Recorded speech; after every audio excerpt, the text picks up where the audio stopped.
મારું નામ પ્રિયા છે. હું એક મધ્યમ વર્ગની છોકરી છું. મારે 2 ભાઈઓ અને મમ્મી પપ્પા પણ છે.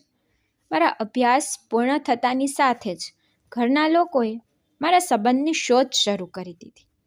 જ્યારે મારા માટે ખૂબ જ સારો સંબંધ આવ્યો ત્યારે મમ્મી પપ્પાએ તરત જ હા પાડી અને પછી મારા લગ્ન થઈ ગયા. મેં એક ધનિક છોકરા સાથે લગ્ન કર્યા હતા. છોકરો જોવામાં ખૂબ જ ઉમદા હતો. તેનો કોઈ પરિવાર ન હતો કારણ કે તે એકલા રહેતો હતો. જો કે તેની પાસે મોટું ઘર હતું અને ધંધો પણ સારી રીતે ચાલતો હતો. તેથી આ બધું જોઈને પપ્પાએ મારા સંબંધને નક્કી કર્યો. મારા પતિનું નામ વિકાસ હતું. વિકાસ મને ખૂબ પ્રેમ કરતા હતા અને હું પણ તેને ખૂબ પ્રેમ કરતી હતી. પણ મારા લગ્નને માત્ર 6 મહિના થયા હતા કે વિકાસને હાર્ટ એટેક આવ્યો અને તે મને છોડીને ચાલ્યા ગયા. વિકાસના મૃત્યુથી મને ઘણો આંચકો લાગ્યો હતો કે આ મારી સાથે પણ થઈ શકે છે, કારણ કે હું વિકાસથી ખૂબ ખુશ હતી. જોકે હું હજી ગર્ભવતી ન હતી. વિકાસના મૃત્યુ પછી મમ્મી પપ્પાએ કહેવાનું શરૂ કર્યું કે મારે તેની સાથે મારા માયકે જવું જોઈએ. અને આમ પણ મારે 2 ભાભી હતી અને હું આજના યુગ વિશે પણ જાણતી હતી. તેથી જ હું વિધવા તરીકે માના ઘરે જવા માંગતી ન હતી. પરંતુ લોકોએ કહેવાનું શરૂ કર્યું કે પ્રિયા, તમે બીજા સાથે લગ્ન કરો. પરંતુ મારું હૃદય બીજા લગ્ન માટે તૈયાર ન હતું. આમ પણ વિકાસના ઘરે કોઈ ન હતું અને મારું મોટું ઘર હતું. ત્યાં મને પ્રેમ અને તમામ પ્રકારની ખુશી મળી. તેથી મને બીજે ક્યાંય જવાથી ડર હતો. તેથી હું ન તો લગ્ન કરવા માંગતી હતી કે ના હું મારા માયકે પાછી ફરી હતી. હું વિચારતી હતી કે મારે વિકાસના ઘરે જ રહેવું જોઈએ. પરંતુ ઘર એટલું મોટું હતું કે મને રાતે ડર લાગતો હતો. જ્યારે મને ભૂખ લાગતી ત્યારે મારું હૃદય બંધ થઈ જતું. હું પહેલાં એટલી ડરપોક નહોતી, પરંતુ મારા પતિનું અવસાન થયું હોવાથી હું નાની નાની વસ્તુઓથી ડરવા લાગી. ત્યાં સુધી દરેક રાત ભયની છાયામાં વીતતી અને પછી વિચારતા રાતે ઊંઘ આવી જતી કે ક્યારે આ ભય મારા જીવનમાંથી જશે. આમ ઘણા દિવસો વીતી ગયા. વિકાસનો વ્યવસાય ખૂબ જ સારો હતો કે મારે કમાવાની જરૂર નહોતી. ઘણા પૈસા હતા જે મારા માટે ઘણા હતા. હું સમજદાર અને શિક્ષિત હતી. તેથી વિચારતી હતી કે કદાચ મારે બાળકોને ભણાવવાનું શરૂ કરવું જોઈએ. પછી મારા મગજમાં એક વિચાર આવ્યો કે કેમ હું ઘરનો નીચલો ભાગ ભાડે આપી દઉં, તો ઘરમાં કોઈને કોઈ રહેશે, જેથી મને ભય પણ નહીં લાગે અને દર મહિને ઘણા પૈસા પણ આવશે. પણ મારે એકલા માણસને ઘર આપવાનો ઈરાદો ન હતો, કારણ કે હું યુવાન હતી. તો મારે આ જોખમ લેવાની ઈચ્છા નહોતી. હું આમ તો મારી પડોશી સાથે ખૂબ ઓછી વાત કરવાની ટેવ ધરાવતી હતી. પરંતુ હવે મારે દરેકને કહેવું હતું કે મારે ભાડું જ જોઈએ છે. અને મેં મારી આસપાસના લોકોને જાણ કરી હતી કે મને ભાડૂતની જરૂર છે. પરંતુ મને એક પરિવાર ભાડૂત તરીકે જોઈએ. હું કોઈ પણ એક માણસને ઘર આપીશ નહીં. જ્યારે આ વાત મેં આસપાસ કહી તેના 3 દિવસ પછી મારા દરવાજા પર ટકોરા પડ્યા. સવારનો સમય હતો. મેં દરવાજો ખોલ્યો, જોયું તો સામે એક વૃદ્ધ મહિલા અને એક યુવાન છોકરો ઊભો હતો. પછી મેં તેને પૂછ્યું, તમે કોણ છો? તમે ક્યાંથી આવ્યા છો? છોકરાએ કહ્યું, હું તમને ઓળખતો તો નથી મેડમ, પણ તમારે તમારું ઘર ભાડે આપવું છે ને? તે સાંભળ્યું છે કે તમે ફક્ત પરિવારને ઘર ભાડે આપવા માંગો છો. અમે ફક્ત 2 લોકો છીએ. અમારા સિવાય બીજું કોઈ આવશે નહીં. આના પર મેં કહ્યું કે હા, તમે એકદમ સાચા છો. હું એક સભ્ય ભાડુત ઈચ્છું છું. હું ઘરનો નીચેનો ભાગ ભાડે આપવા માંગુ છું. તો શું તમે બંને મા દીકરો આ ઘરમાં રહેવા માંગો છો? તો વૃદ્ધ મહિલાએ કહ્યું, હું તેની મા નથી, તેની પત્ની છું. આ સાંભળીને મારી આંખો ફાટી ગઈ. કારણ કે છોકરો તો દેખાવમાં ખૂબ જ સ્માર્ટ. તેનું નામ રોહન હતું અને તે સ્ત્રીનું નામ શાંતિ હતું. શાંતિની ઉંમર લગભગ 45 વર્ષ હશે. આટલી ઉંમરની સ્ત્રીનું એક યુવાન છોકરા સાથે લગ્ન કરવું મને વિચિત્ર લાગ્યું. તો મેં કહ્યું, માફ કરશો, હું જાણતી ન હતી કે તમે બંને પતિ અને પત્ની છો. આના પર તે લોકોએ હસતા કહ્યું, કોઈ સમસ્યા નથી. દરેક જણ અમને જોઈને આશ્ચર્યચકિત થાય છે. મેડમ, તમે અમને આ ઘર ભાડે આપી શકો છો? અમને રહેવા માટે એક સ્થળની જરૂર છે અને તમારે ભાડૂતની જરૂર છે. તેથી મેં કહ્યું કે હા, હું તમને આ મકાનમાં રહેવાની મંજૂરી આપું છું. આલો ઓરડાની ચાવી, તમે તમારો સામાન લાવો.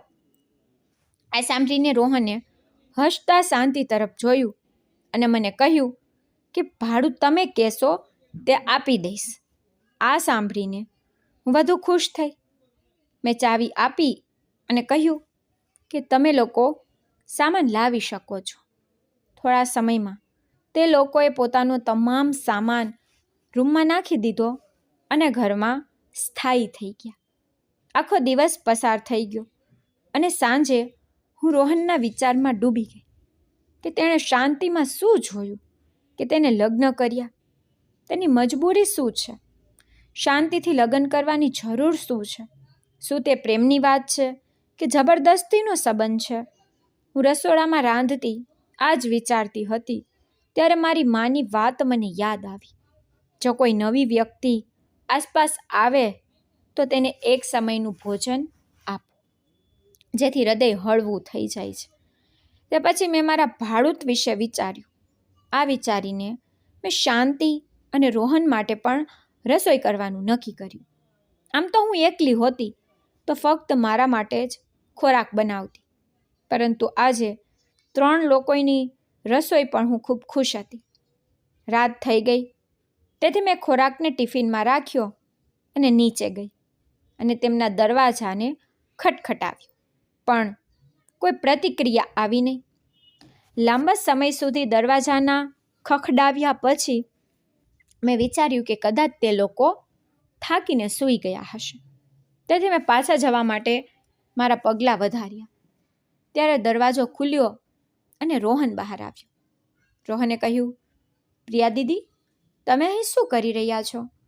પછી તેને મારા હાથમાં ટિફિન જોયું અને કહ્યું કે ખોરાક લાવવાની શું જરૂર છે? શાંતિ રસોડામાં રસોઈ કરે છે. મેં રોહનને કહ્યું, વાંધો નહીં, તે તો મારી ફરજ છે. આજે તમે લોકો મારા અતિથિઓ છો, તેથી હું તમારા માટે ખોરાક લાવી છું.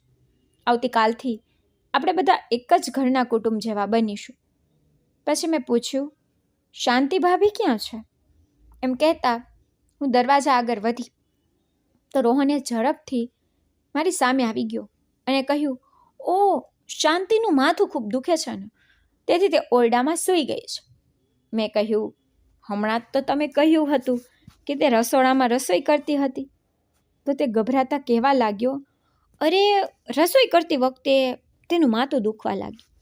કદાચ તે હવે સૂઈ ગઈ હશે. તમે જાણો છો ને કે તે વૃદ્ધ છે. આવા રોગે તેને પકડી રાખી છે, તેથી ઊંઘમાંથી ઉઠવાથી તેને તકલીફ થશે. આ સાંભળીને હું મૌન થઈ ગઈ. મેં કંઈ કહ્યું નહીં. ઉપરના ઘરે પાછી આવી. ઉપર આવ્યા પછી મેં ખોરાક ખાધો અને સૂઈ ગઈ. મનમાં એક પ્રશ્ન ફરતો હતો, શા માટે રોહને આવું કર્યું? હું પલંગ પર પડી હતી, પણ મગજમાં ઉથલ પાથલ થઈ ગઈ હતી. શરૂઆતમાં તે કહેતો હતો કે શાંતિ તો રસોડામાં રસોઈ કરી રહી છે, પરંતુ હું રસોડા તરફ આગળ વધી તો તેને વાત બદલી નાખી. તે શું છુપાવી રહ્યો હતો? પછી મેં વિચાર્યું કે મારે આ વસ્તુને મારા મગજથી દૂર કરી દેવી જોઈએ. પછી મેં મારા મગજમાં નિર્ણય લીધો કે શાંતિને હું મોટી બહેન બનાવીશ અને અમે બંને આ મોટા મકાનમાં એક સાથે બેસીને ગપશપ કરીશું. તે એકલી છે અને હું પણ એકલી, તેથી ઘરમાં અમે એકબીજાનો સહારો બનશે. અને હું તેમના વિશે જાણ કરીશ કે રોહન સાથેના લગ્નનું કારણ શું છે. પછી મને ખાતરી છે કે શાંતિ મને મળવા માટે ચોક્કસ આવશે, કારણ કે મેં તેમના માટે રાંધ્યું હતું. ઓછામાં ઓછું તે મને થેન્ક્સ તો કહેશે, કારણ કે કેટલાક લોકો એવા હોય છે, જો કંઈક મળ્યું હોય તો સામેની વ્યક્તિ સાથે વાત કર્યા વિના તેને આરામ નથી થતો. પણ મારો અનુમાન સંપૂર્ણપણે ખોટો. રાત થઈ ગઈ, પરંતુ શાંતિ આવી નહીં. જોકે મને વખાણ કરવાની કે વખાણ સાંભળવાની જરૂર તો ન જ હતી, ફક્ત શાંતિથી બે વાત કરવાનું મન હતું. તે રાત્રે ભાડું તો આવી ગયા હતા, તેથી કંઈ પણનો ડર તો નહોતો. હૃદયને દિલાસો મળ્યો તે વિચારીને કે ઘરમાં કોઈક હતું. હવે બહાર કૂતરાઓને ભસવાનો અવાજ હવે ડરાવતો નહોતો. જોકે વિકાસ જીવંત હતો તો મેં આ વસ્તુઓ વિશે વિચાર્યું જ નહોતું, કારણ કે વિકાસ મારી સાથે હતો. વિકાસ મને ખૂબ પ્રેમ કરતો હતો. દરરોજ રાત્રે તેની યાદમાં હું રડતી રહેતી. હું આ વિચારોમાં ડૂબીને સૂઈ ગઈ. ત્યારે અચાનક મારી આંખ મધ્યરાત્રિએ ખુલી તો પછી ખબર નથી કે મારું હૃદય શા માટે મોટેથી ધબકતું હતું. પછી મને ચીસોનો અવાજ આવ્યો, જાણે કોઈ સ્ત્રી મોટેથી ચીસો પાડી રહી હોય, દુઃખમાં હોય અને તેને મદદની જરૂર હોય. હું ડરમાં ધ્રુજતી હતી, પરંતુ બંને હાથથી કાન બંધ કર્યા જેથી અવાજ સંભળાય નહીં. પણ ચીસો બંધ થવાનું નામ લેતી ન હતી. હવે મને પડસેવો આવવા લાગ્યો, પણ હવે શું કરવું તે હું સમજી શકી નહીં. આ ક્રોધાવેશમાં સવાર થઈ ગઈ. સવારે 5 વાગ્યે અવાજ બંધ થયો. પછી થોડી રાહત થઈ. પછી આંખો ખુલી જ્યારે 9 વાગ્યા હતા. પછી હું ગભરાઈ ગઈ. ચા બનાવી, હાથ મોં ધોઈ અને 1 કપ ચા લઈને ગેલેરીમાં આવી ત્યારે રોહન ફોન પર શેરીમાં ઊભા કોઈની સાથે વાત કરી રહ્યું હતું. તેને જોતા એવું લાગતું હતું કે તે ક્યાંક જઈ રહ્યો છે. જ્યારે ફોન પર વાત કરતી વખતે તેની નજર મારા પર પડી તે જોઈને તે થોડો હસ્યો અને પછી ત્યાંથી નીકળી ગયો. તેનો હુલિયો જોઈને એવું લાગતું હતું કે તે કદાચ તેની ઓફિસના કામ માટે જઈ રહ્યો છે. કેટલીક વાર મેં મારા મગજમાં વિચાર્યું, શાંતિ સાથે વાત કરવાની સારી તક છે, કારણ કે તે ઘરે આવી ત્યારથી હું તેને મળી ન હતી અને તેની સાથે બેસીને વાત કરવા માંગતી હતી.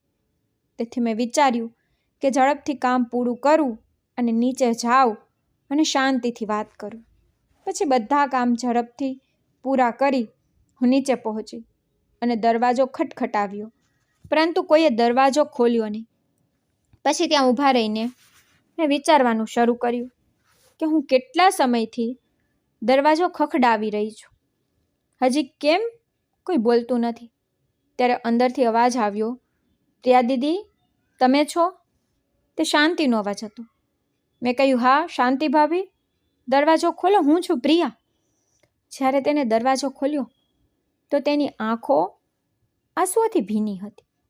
જ્યારે તેણે મને બોલાવી અને પલંગ પર બેસાડીને કહ્યું કે હું થોડી નર્વસ હતી, હું સમજી શકતી નથી કે કોઈને અંદર બોલાવું કે નહીં.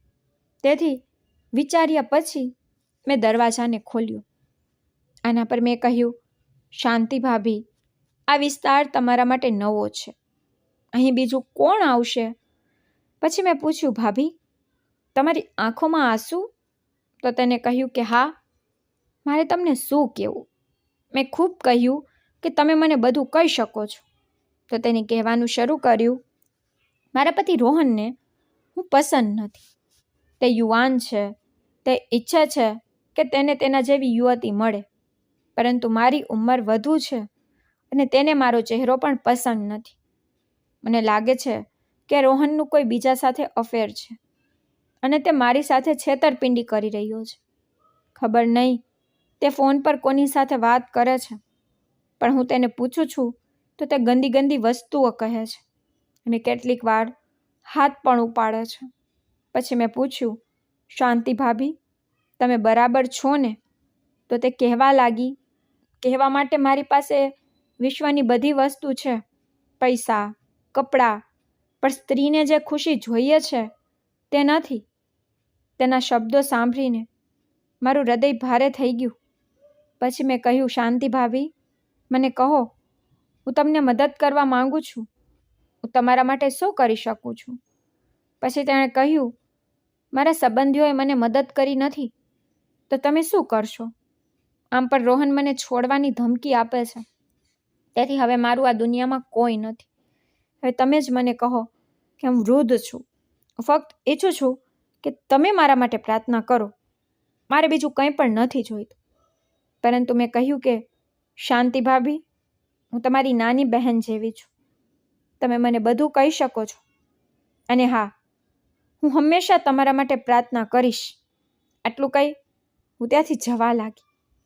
પછી શાંતિએ મને અવાજ આપીને કહ્યું, પ્રિયા, તમારે કોઈને આ વાત કહેવી નહીં, અને ખાસ કરીને મારા પતિને ન કહેવું જોઈએ.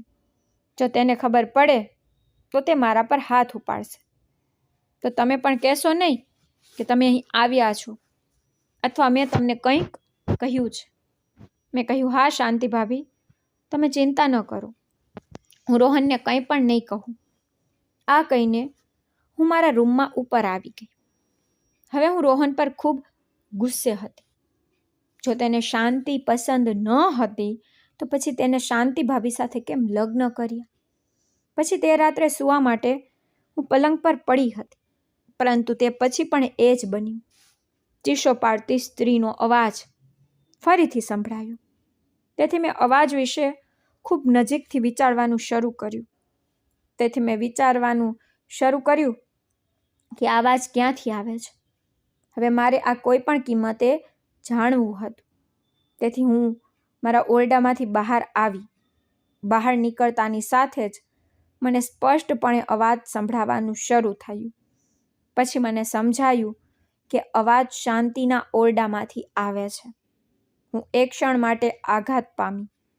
પછી હું ઝડપથી નીચે આવી, કારણ કે તેના માટે હવે મારા દિલમાં દયા હતી. હું તેને મુશ્કેલીમાં જોયા પછી મૌન ન રહી શકું. તેથી હું નીચે આવી અને જોર જોરથી તેમના દરવાજા ખટખટાવવાનું શરૂ કર્યું. મેં લાંબા સમય સુધી દરવાજો પછાડવાનું ચાલુ રાખ્યું, પરંતુ કોઈએ દરવાજો ખોલ્યો નહીં. પણ આશ્ચર્યજનક વાત એ હતી કે મારા ખટખટાવ્યા પછી પણ ચીસો શાંત ન થઈ, પણ ચીસોનો અવાજ વધુ આવી રહ્યો હતો. પણ થાકીને હું ઉપરના માળે પાછી ચાલી ગઈ. તે રાત્રે શાંતિની ચિંતા કરતાં કરતાં મને ઊંઘ ન આવી. પછી હું ગેલેરીમાં બેઠી અને વિચાર્યું કે જ્યારે હું રોહનને બહાર જતા જોઈશ ને તો હું તેને રોકીશ અને તેની સાથે વાત કરીશ. પછી સવારે 8 વાગ્યે દૂધવાળો આવ્યો. મેં જોયું કે રોહન દરવાજો ખોલીને ઘરની બહાર જઈ રહ્યો હતો. મેં તેને અવાજ આપ્યો તો રોહનના ચહેરા પર ગભરાહટ સ્પષ્ટ રીતે દેખાઈ રહી હતી. પરંતુ તે મારી સામે ઊભો હતો અને કહ્યું, હું જાણું છું કે તમે શું કહેવા માંગો છો. તેણે કહ્યું, તમે શાંતિની ચિંતા કરો છો કે તે રાત્રે કેમ ચીસો પાડે છે? પરંતુ મારી પાસે તેનો કોઈ જ ઉપાય નથી. જો તમારી પાસે કોઈ રસ્તો છે તો મને પણ કહો. પછી મેં જોયું કે રોહનની આંખોમાં આંસુ હતા. તેથી મેં કહ્યું, મને કહો કે પહેલાં આ વાતનો અર્થ શું છે? તે કેમ રડે છે? પછી હું તમને કોઈક રીતે કંઈ કહી શકું છું. રોહને પછી મારી આંખોમાં આંખો નાખી અને કહ્યું કે સૌથી મોટી સમસ્યા તે છે કે તે મારા પર ખૂબ શંકા કરે છે. આ સાંભળીને મેં તેની તરફ આશ્ચર્યચકિત થઈ જોયું. પછી તે હળવાશથી હસી પડ્યો અને કહ્યું, તમે મારા દેખાવને કાળજીપૂર્વક જુઓ અને પછી શાંતિ તરફ જુઓ. બંને વચ્ચે કેટલો તફાવત છે. જો હું ઈચ્છતો હોત તો એક યુવાન એક સુંદર છોકરી સાથે લગ્ન કરી શકત, પરંતુ મેં બધાને છોડી દીધા અને શાંતિને પસંદ કરી, કારણ કે તે અનાથ હતી. પરંતુ હજી પણ તે મારા પર શંકા કરે છે. પછી તેને આગળ કહ્યું, મારી એકમાત્ર ભૂલ એ હતી કે મેં તેને અનાથ સમજી અને તેની સાથે લગ્ન કર્યા, કારણ કે તે મારા ઘરની નોકરાણી હતી. મને તેની સ્થિતિ જોવાનું પસંદ નથી. તેથી મેં વિચાર્યું હું તેની સાથે લગ્ન કરીશ. હું તેને મારું નામ આપીશ. પરંતુ મારા પરિવારના સભ્યોને આવું બિલકુલ ગમ્યું નહીં. તો તેઓએ મને ઘરમાંથી કાઢી મૂક્યો. પછી મેં મારા પરિવારને શાંતિ માટે છોડી દીધો. પછી તેણે કહ્યું, હવે તમે મને કહો, શાંતિ સાથે લગ્ન કરીને મેં ખોટું કર્યું? મારા માતા અને પિતાએ મને મારી સંપત્તિમાંથી કાઢી મૂક્યો છે. મેં શાંતિ માટે ઘણા દુઃખ સહન કર્યા. હું ફક્ત તેને ખુશ જોવા માંગુ છું. પરંતુ તે સમજે છે કે મારો કોઈ બીજા સાથે અફેર છે અને હું ગુપ્ત રીતે ફોન પર વાત કરું છું.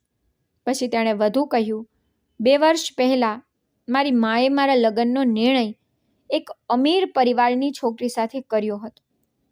છોકરી ખૂબ જ સુંદર હતી. તે મારી માતાના મિત્રની પુત્રી હતી.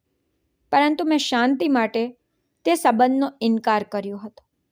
મારી મા કહેતી, આ સ્ત્રીના પ્રેમમાં તું અંધ બની ગયો છે. તું જોતો નથી કે આ તારી માની ઉંમરની છે. તું કુટુંબ અને સગાઈ તોડી રહ્યો છે આ નોકરાણી સાથે લગ્ન કરવા માટે. પણ મેં શાંતિ માટે સગાઈ તોડી. આગળ રોહને કહ્યું, મેં હંમેશા મારી પત્નીને સાથ આપ્યો છે. પરંતુ તેનું આ વર્તન જોઈને હું ખૂબ એકલતા અનુભવું છું. મને લાગે છે કે શાંતિને સહારો આપવા માટે મેં બધું ગુમાવી દીધું છે. તે લગ્નની પહેલી રાતથી